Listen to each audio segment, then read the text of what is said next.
Welcome back to another video on Stay Gold Gundam. Today I'm making a video that's going to be a little bit different. It's kind of an experiment. Careful. There you go. So I thought I'd change things up a little bit, and instead of doing a video on something more like this, specifically, I'm going to do a video on something more like this. I'm going to talk about my 556 collection, 223. I'm going to try to put some of the more interesting stuff up front here, but I am definitely saving some interesting rounds for later on. So a name that's going to come up quite a bit in this video is Oscar. He was my ammo guy in the Northwest. He was a gold dealer, and a lot of times he would get in ammo and trade. I met him just through a forum post where he posted probably like 4,000 rounds of various ammo for sale, and it was all a really good price. And so I went down and bought all of it. And then from then on, whenever he had ammo for sale, instead of posting it, he would just message me first, and most of the time I was interested. And so I ended up getting quite a bit of cool stuff for good deals. So I got these cans of ammo. They're about 600 rounds per can. These are Nosler Ballistic Tip Varmint 60 grain. These are Hornady VMAX 55 grain. And these ones are Nosler 55 grain Ballistic Tip Varmint. They've been great to have when I'm trying to do testing for different rifles to see how they group with different ammo. Typically I just buy whatever is the cheapest around. And I was lucky to get this for about the same price, which was about 30 cents a round. These days it's like 44 to 50. Most of the stuff you're going to see I bought for about 30 cents per round, except for some that were a lot more. These are some more interesting rounds I got from Oscar. Federal True Tactical Rifle Urban. Some 55 grain boat tail hollow points. I don't know how tactical or accurate they may be. I haven't fired any yet. Some of these that I don't have that many of, I kind of just like having because they're so interesting. It says law enforcement and tactical, urban, all this stuff on it. These are another Oscar hookup. Frangible. Some ranges, especially like action target rifle ranges, only want you to use frangible ammo because you're shooting steel at close distances, and the frangible ammo basically disintegrates on impact, so there's very little danger of any spall coming back at you. These are 45 grain JPMF bullets. They are lead free. I don't know if these are particularly vintage or cool or anything. They're just some Remington 55 grain. I got them from Oscar and it was a good deal, so here they are. These are some more vintage rounds. They're Federal. They say high power on the box. They just say 55 grain boat tail. I don't know if they're particularly cool or anything. Now that I have this channel, it is interesting to kind of throw stuff like this into shorts and make it more interesting. The idea for this video is not to just like be like, look at all my stuff. Like, look at all my stuff. I plan on doing more accuracy testing videos. It's something that I really like to do, is to group rifles on paper and see how they do. It's cool to have quite a variety of loads, just to see how different ones group on paper with different barrel twist rates, different rifles. Hollow point. Cagney. No. So this is some of my favorite 223 ammo that I own. It's Swiss, like match ammo, 69 grain, boat tail hollow point. I'm really interested to see how it groups. It's cool because it comes on these plastic stripper clips. They really feed incredibly well into the SIG 550 series magazines. Remarkable. Like, I've never had stripper clips work as well as these ones do. It's funny because I don't plan on ever speed loading any of my magazines with this rare, expensive ammo, but it is a nice feature.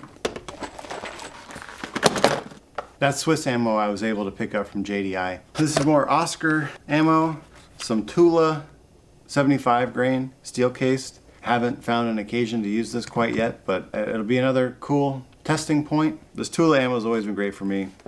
Another Oscar hookup. This is some 50 grain Varmint Geddon ammo. It's interesting, it has a gray ballistic tip. It's just 250 rounds.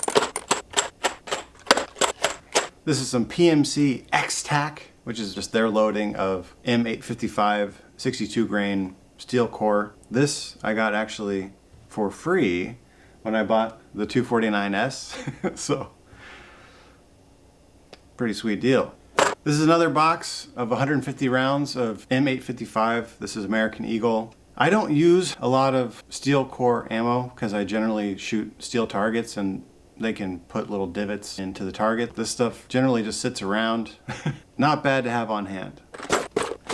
This is Frontier 55 grain. It was kind of a cheap option for a while. I've used about 4 of these 150 round boxes and they've been great. Now that we're just talking bulk packs, these are some PMC 55 grain 1,000 round cases that I picked up when they were a good deal. You're not going to get incredible groups with it generally, but it's good. This is a can of 420 55 grain Federal. These are on stripper clips, which the benefit to which is dubious because I have the shoe and steel and aluminum magazines and they never seem to feed that well into the magazines, so it is what it is. Another can of 55 grain Federal, and this one is a can of green tip 62 grain. This is a case of 1,000 rounds of PPU 62 grain SS109. It's sealed because I don't use a lot of green tip. I knew it was going to get crowded. This is about 1,000 rounds of just some Winchester bulk ammo that I got. It was like in 500 round boxes and it was just in bags on the inside, but it's been great. I've been using it a lot recently. I've probably gone through about 1,000 of it. It was a good deal for the time, so kind of wish I had gotten more of all this stuff, I guess, when it was cheaper. It's funny to stand behind a huge pile of ammo and be like, I wish I had gotten more. If this video has any sort of point or moral to it, is that I'm sort of a evangelist for buying ammo. I've just lived through enough panic buying droughts where I had to like stand in line at Cabela's or Walmart when they got a shipment in to try to get any ammo. Shooting brings me a lot of peace in my life, and it's always a bummer when I have to stress out about whether I'm going to be able to shoot a gun that I really love.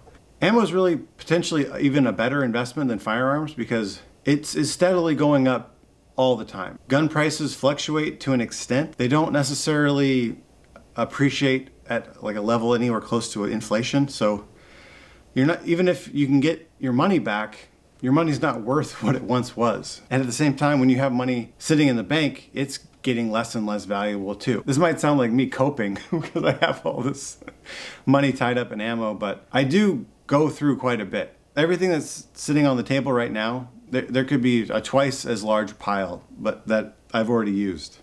So obviously I didn't get any return on my investment on that, except that I didn't have to like go to the store and pay more before I went out to go shoot, which is really, it makes a huge difference. Particularly if you're like gonna go to an indoor range and try to buy ammo at the range. That's the most expensive place to buy ammo. You can let me know in the comments how crazy you think I am for having all this stuff, or if you think you might invest some just to have on hand. So we're getting towards the end here, but speaking of the 249 earlier, I do have a lot of ammo boxes specifically for it.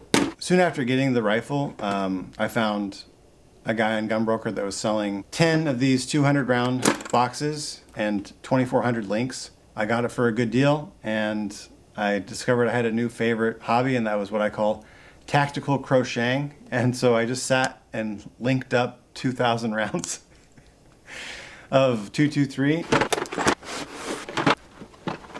Definitely went overboard by linking them all up, but I had the links and the boxes, so I did what I did. So this is a 50 cal can. It has about 2,000 rounds of 5.56. And this is sort of a cautionary tale. In the case of this ammo, it seemed a little too good to be true. I got like 2,000 rounds for $300, which at the time was, you know, like half price. I think it's like factory second ammo, and I've had a lot of issues with it.